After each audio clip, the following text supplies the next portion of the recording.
Zoe, Hello. thank you for coming. You're welcome. Thanks for inviting me. Um, who are you and what do you do? So I am South London born and bred. I am a paramedic and I'm also a host on Sisterhood podcast. Yeah. So I'm going to just plug them a little bit. Yeah. That's probably what you found me through. Yes. That's what Three I'm of doing. you, right? So we've expanded. Okay. We're now about 6 or 7. Okay. We're growing. Okay. Yeah. What would you say is the aim of your podcast? So initially, we wanted the podcast to be set up to empower women.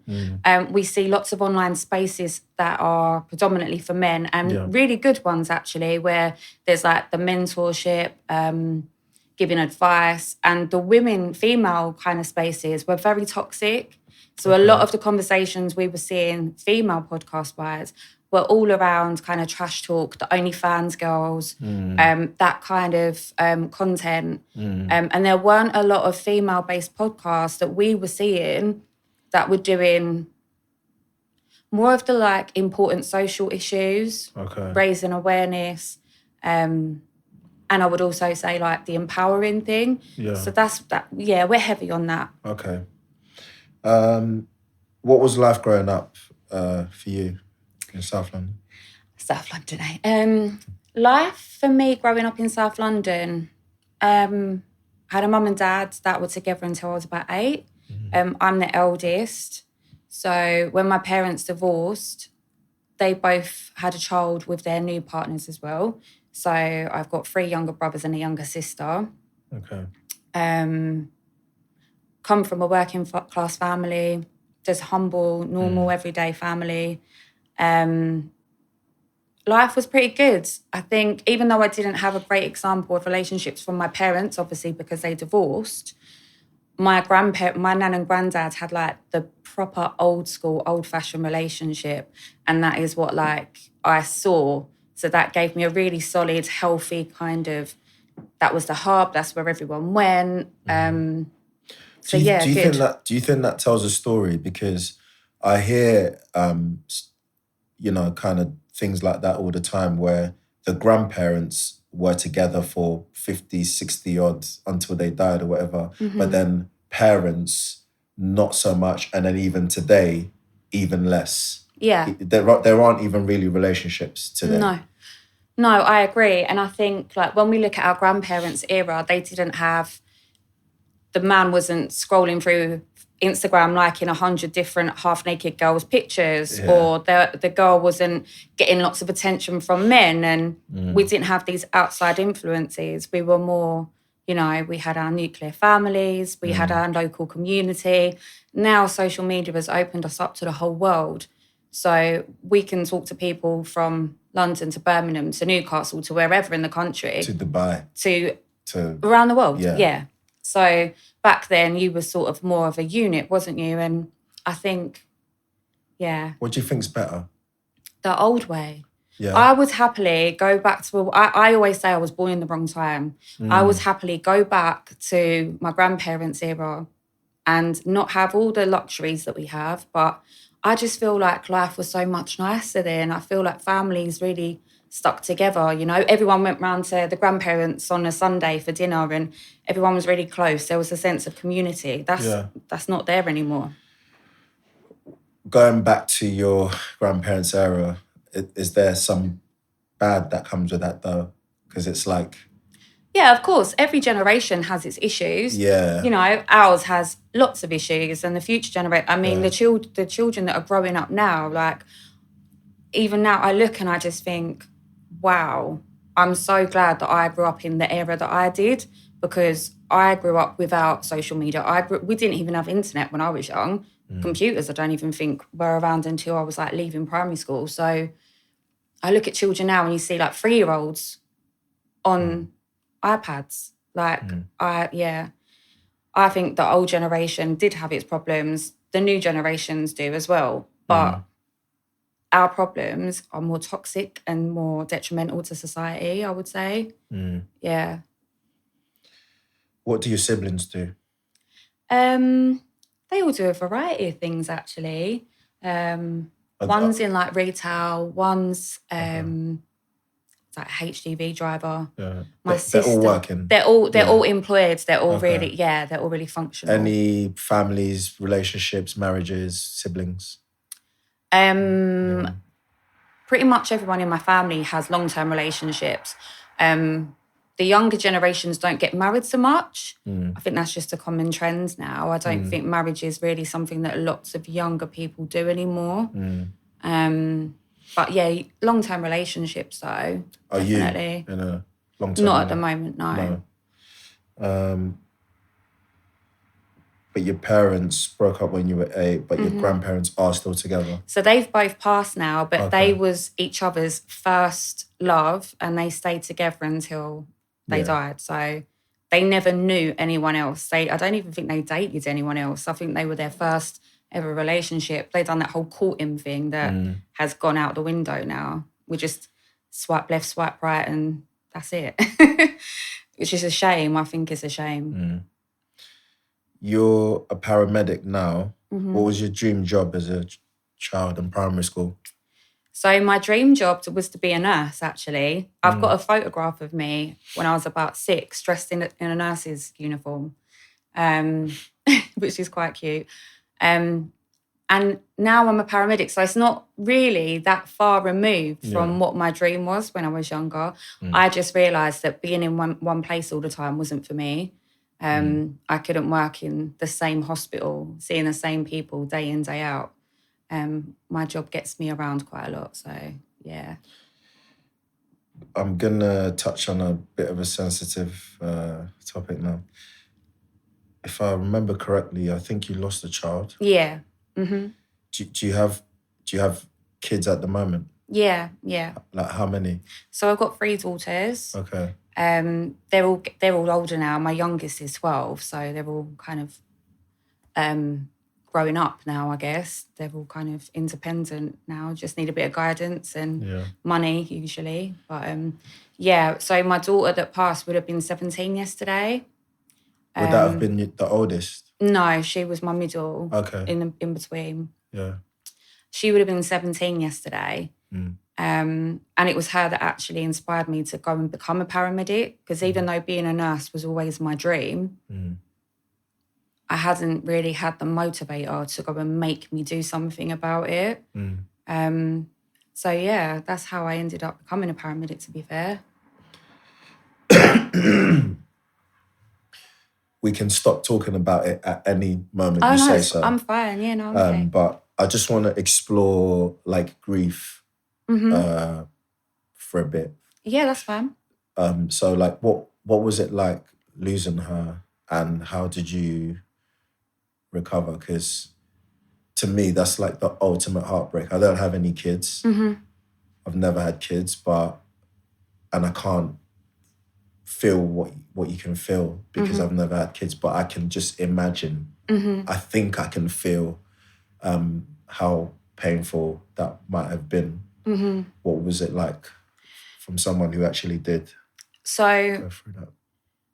When I was pregnant with her, everything was absolutely fine. All my scans, all my checkups, everything was perfect. I got to full term, I went overdue, and I went into hospital to be induced to have her. And when she was born, after it was a very long, difficult labour, she wasn't breathing when she was born. So in a period before she was born, she'd been starved of oxygen. So she was completely flat. The room just flooded. It was completely unexpected. I didn't expect it. The midwife didn't expect it. The room flooded with people and she was rushed away. I then lost a lot of blood and I almost could have died myself. I was very, very seriously unwell. And I just remember a few hours later waking up sort of in this delivery room, no baby, no one there. Like, where is she? What's happened? And someone coming around saying she's round in special care. She's in an incubator and I want to see her. And the first time I really saw her properly was a photograph of her with tubes and wires and everything else. And for 3 weeks, she was in special care. and they told me that she would have certain disabilities that would be for her life. They would never recover or get better. So as a result, she had epilepsy, issues with like development and stuff like that. So I brought home an unwell child from hospital. She was perfectly formed, but there was this tragic incident during her birth that obviously left her a different child than the child I was expecting to have. So my grieving process started from them, to be fair, because I didn't bring home the child that I thought I was bringing home.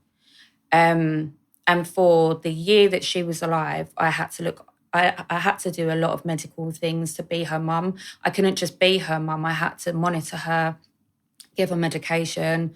I learned how to tube feed her, like pass tubes down her nose into her stomach.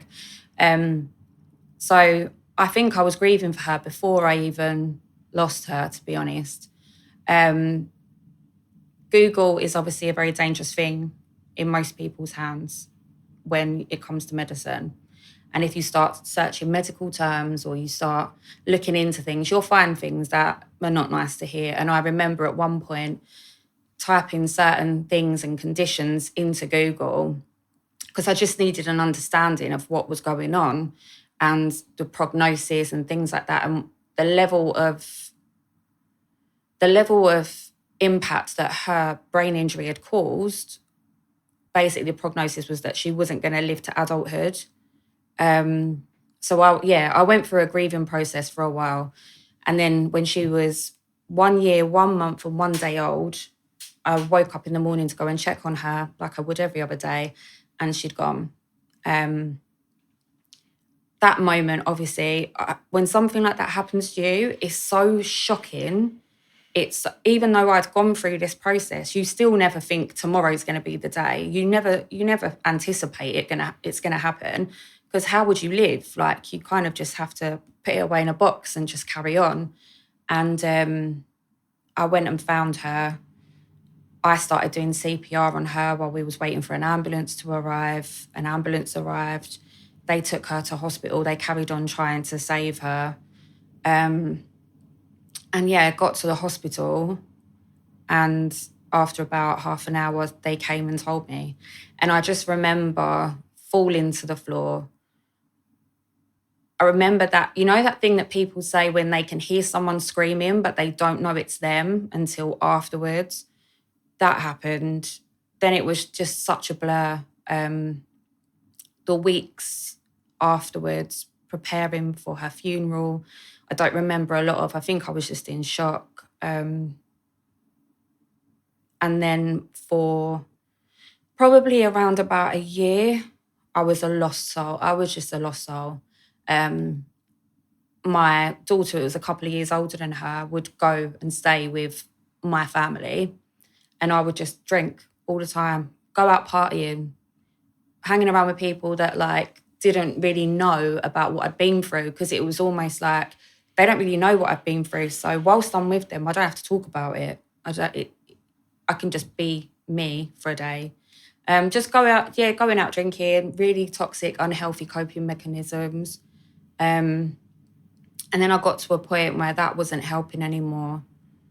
I had some really low moments. There were times that I just wanted to be with her, that I thought, I'm just going to kill myself. Like, what am I here for? The only thing I think that kept me going is the fact I had a child to live for, and the guilt of not wanting to leave her behind probably was my reason not to. Also, the day she died, I made a promise to her that I was going to live for both of us. So I said, I'm going to live my life to the absolute full, and I'm going to do everything I can for you. I'm going to make you proud of me. I'm going to go and help other children and help other people for you. So now I've made that promise to my child. I can't go back on that. It was a year of chaos and just absolute despair. And then gradually over time, I started rebuilding very slowly. Then I had my younger two children, which was very, very healing, because you're just getting lots of that unconditional love. You will never replace a child that you've lost. You can't have, like, it's like when people have miscarriages and they say, well, you can have another baby. No, they planned for that baby. They loved that baby. It doesn't matter how many more children you have afterwards, you're still going to grieve that loss regardless.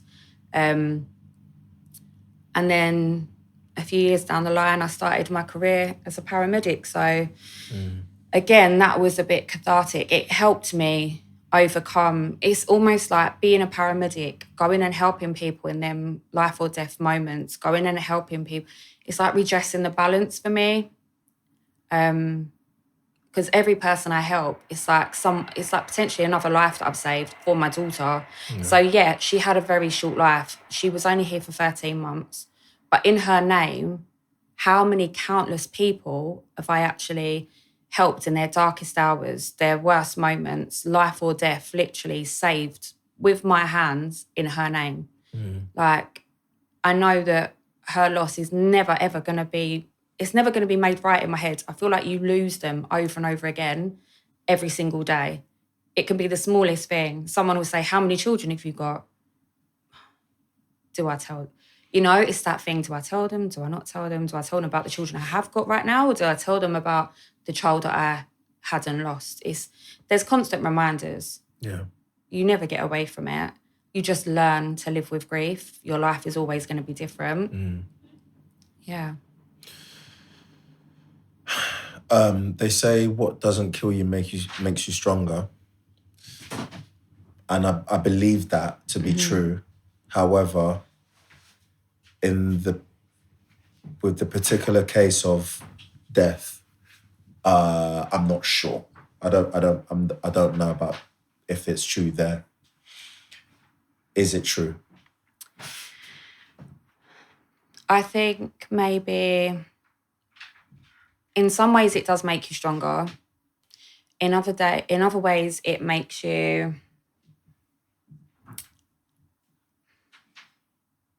I think that when you've suffered something so extremely traumatic as losing a child, I think that you're not necessarily strong. You have to get through it. So you become resilient. It's not necessarily strength, because there's times that I'm extremely vulnerable in my grief. It's not, I'm not here wearing a badge. Being strong isn't something that I wear as a badge of honor and say, I'm really strong, I lost a child. I'm not strong because I lost a child. I'm resilient, and that's a choice. Being resilient is a choice that I take. Not everyone can be. Some people completely fall apart. Some people's lives are completely devastated and they can't channel their pain into anything purposeful. Yeah. I've channeled my pain into a purposeful way of dealing with it. But for that year, I was lost. What do you think happens when we die? I believe in spirit. I believe that we are spiritual beings having a human existence. And I believe wherever our spirit may go, whether you get reincarnated again or whether you just go, I believe in spirit. I've seen people die. I've seen a lot of people die. And you literally see when someone's soul has left them. It's something I can't explain to you, but you see when someone's soul has gone. You aren't, the essence of you isn't your physical being. The essence of you is your spirit and your soul. And that's what I believe leaves you. But energy is transferable. Everything's transferable. You know, when you die, you just take a different form. Nothing ever really disappears from existence. If you burn something, it used to be a table. Now it's a pile of ash. Nothing ever goes fully, completely. I have a friend who's a vet, and she said to me one day, in my industry, we have like one of the highest rates of suicides, like people who do my job. And I was like, what, vets? And she was like, yeah. So I Googled it and it was true. You as a paramedic, do you feel like that job affects your mental health? It has at times, yeah. It has at times. We also healthcare workers in general. I'm not just going to keep it specific. I'll say doctors, nurses, all them amazing people. Yeah. Probably vets. You could probably put us all into the same sort of category. Police, fire as well. We have really high rates of suicide, extremely so. Police? Mm-hmm. Yeah. There is a lot of trauma, there's a lot of pressure, there's a lot of stress, there's a lot of scrutiny that when you work in these sorts of services that you're put under. Suicide is quite high within my job roles particularly, and it does affect your mental health. There's times that I've seen things that no one should have to see. There's times that I've held people's hands through things that it's so unexplainably traumatic, but your job is to go there and be the rock. So when everything else around you is falling apart, you are that non-moving, non-shakeable, calm, collected person that everyone's looking to you help. And there's times when you're like, wow, I need help right now. Like, this is a lot. This is a real lot. And it doesn't have to be the big, massive traumas. It doesn't have to be the hugely... I mean, I've seen other children die. I've seen multiple people die. I've seen suicides. I've seen all the worst, most heartbreaking, horrific things you can see. I've seen people die from stabbings, from shootings. You know, I've dealt with some of the worst things that happen in London. But some of the things that really affect you most are like the smallest, like, human level moments. I went to a man that passed away and his wife was disabled, and she'd asked me to go and take his wedding ring off his finger. And he'd had that wedding ring on for 40, 50 years and it had never come off his finger. And she said, would you go and take his wedding ring for me? And I went to take this man's wedding ring off, and just that, what that represented and what that meant to that woman, I literally was crying as I was doing it. I had to wipe my tears and walk back to her and give her the ring and comfort her. But it was just such an emotional thing. And it's things like that. It doesn't have to be, you know, the big buildings collapsing or cars blowing up. It can be just small human level interactions that they are very difficult to carry with you, but you have to box them away.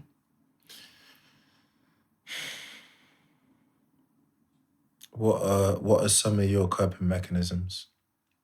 So I have really good, healthy coping mechanisms. I've come a long way. I journal. I write things down that are on my mind. I have a really great support network of family and friends. My friends are amazing. One of my best friends actually does the same job as me, so we can bounce back and forth with each other about things that we've seen and experienced. I walk. I spend time with my family, my children. I have to really keep centered. I have to really ground myself. When I'm away from work, I avoid anything that really reminds me of work. So people say, did you watch that 999 program? And I'm like, no way, no chance. It's like working overtime. I always say, when I put that uniform on, it's like I've got an alter ego. I am the toughest, strongest woman that you could find. When I take it off, I'm really soft and I'm really gentle, and things do affect me. So when I take that off, like, that's it, that world is left behind. I try not to carry my work home with me and try not to think about it too much. Wow. So so I don't even know how to transition into this from something so serious. But just quickly, about your dating life. Well, how would your job affect that? So I'm not dating. I'm very much on a journey of just focusing on me. At the moment, all I care about is my progress. I think that we place so much emphasis on dating and having a relationship that we lose ourselves. And I think you really need to be... I don't think we should be dating unless we're really 100% happy in ourselves. And I think, look, there's lots of broken people running around trying to find someone else to fix them and to make them feel better. I don't want to do that, and I don't want to attract anyone that's trying to do that. So I need to be the best, most 100% version of myself I can be. Dating with a job like this anyway would be quite difficult. It's a lot, to be fair, but yeah, I have no interest, to be honest. How is dating with a job like this a lot? I think I know, but I have friends that date. Yeah. I have friends that like start new relationships that fail because they couldn't handle the shift work, or I remember one of my friends dated a guy that was very insecure about all the men that she worked with as well. Because we work in like quite a highly male-dominated thing, We work with lots of police and fire brigades, and you get patients trying the old chat up lines all the time. Oh, what's your number? 999? Or I'm having a heart attack, cringe as hell. But yeah, they're the kind of things really that would kind of be a problem, I suppose. What are your thoughts on money, finances? Thoughts on money? Yeah, just generally. Yeah. I don't know, is there a gender pay gap? I think in certain fields there is. I mean, when we look at institutions that are like government-based, so like the NHS, for example, there's not a gender pay gap that I'm aware of. I earn what my role and my title deserves me to be paid. A male doing the same job as me doesn't get paid more than me. There is gender pay gaps in different areas, I would say. More of the sort of corporate world, finance industry, et cetera. But me personally, I think money is the root of all evil. I've always thought it. Yes, do I want money? Of course I do, but it's a necessity. It's for me to be able to enjoy my life and do what I need to do. Would I happily have lots of money? Yeah, I would. But I think too much money in the wrong hands is a really dangerous thing. And I think lots of people are striving to get money, striving to achieve, this financial status, and they're not right in the head to accept that money into their life. And it ruins people. I've seen money ruin a lot of people and cause a lot of harm to them. Would you date a guy? I know you're not dating right now, but if you were and when you are. Hypothetically, Yeah, hypothetically, yeah. Would you date a guy who makes less money than you? Yes. Would I date a guy that then expected me to support him? No. There's a difference between earning less and then not being able to provide for yourself. I think they're two different things. I think if you can provide for yourself and you can help support me as a unit, then that's fine. You don't have to earn the same. But would I date someone that earned less and then said, I've only got £200 this month, I can't pay the rent, I can't pay towards bills, I can't do anything? No, I wouldn't be comfortable with that at all. Okay. Do you think that a guy flipped the script would date a girl who expected him to support her? Lots of men do, and they have been for a long time. Traditionally, men did earn a lot more money. There was a very much a gender pay gap, and men did always earn. They were the breadwinners. Yeah. And I do think there's always been an expectation from women that men will pay. Men will pay on the dates. Men will pay for everything. Yeah. So men have been dating women for a long time that don't have the same sort of financial resources, and they know they've got their hand out, and they have been doing it for a very long time. Do you think it's also biological?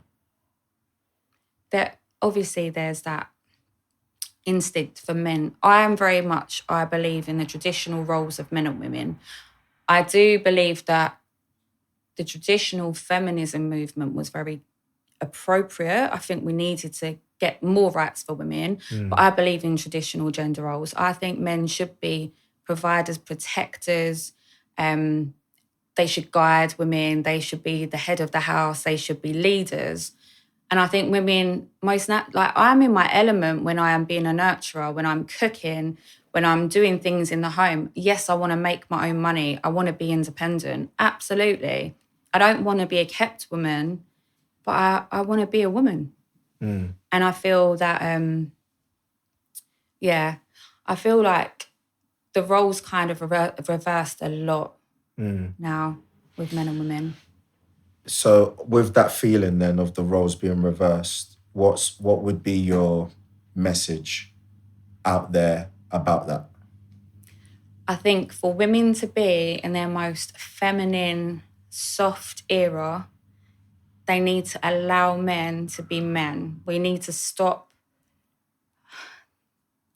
I don't know if I'm allowed to say this. Keep it 100. We need to stop grabbing them by the balls and demasculating them, because that's what we're doing. We're telling them they can't do this, they can't do that. Be in touch with your feminine side. Be in touch with your feelings, Men, if we keep telling them to be more like us and we're trying to be more like them, it's just a complete mess now, to be honest, I think.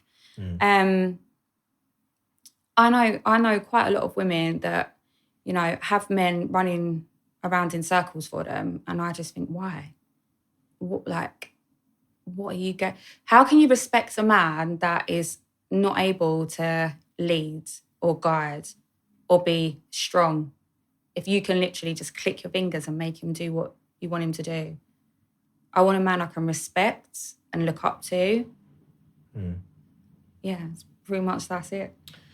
Do you have any future endeavours that you want to touch on regarding your podcast and what you guys are working on? Is there what's the aim moving forward?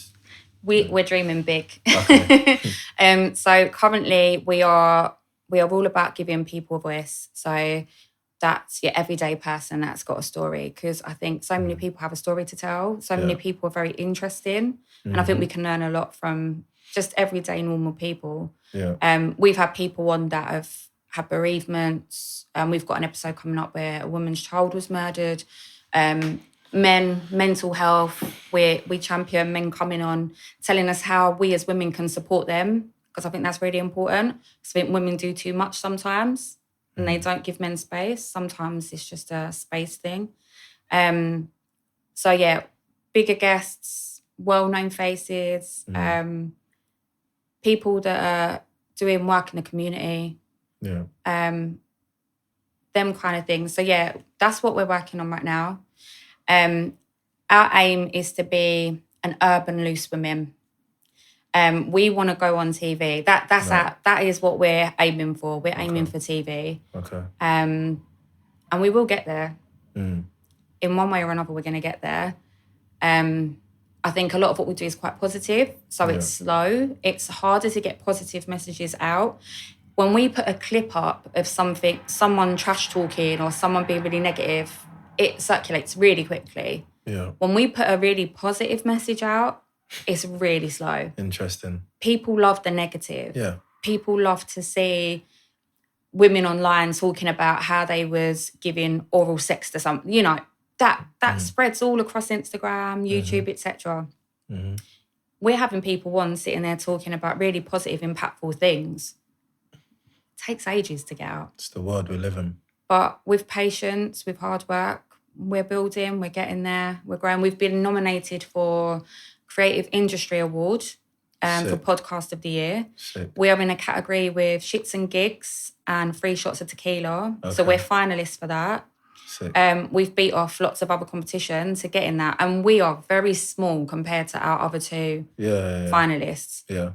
So the fact that we're in that shows that people are recognising our ability, our future, where we're going and what we're doing. So yeah, I mean, one of the reasons why I asked you to come on is because I saw the channel, came across it, and checked out some of the videos, and I was just like, yeah, like this is high IQ stuff. Like this is intellect right here. Yeah. And then I reached out to you, and maybe 1 or 2 of your other colleagues, because there was 3 of you at the time.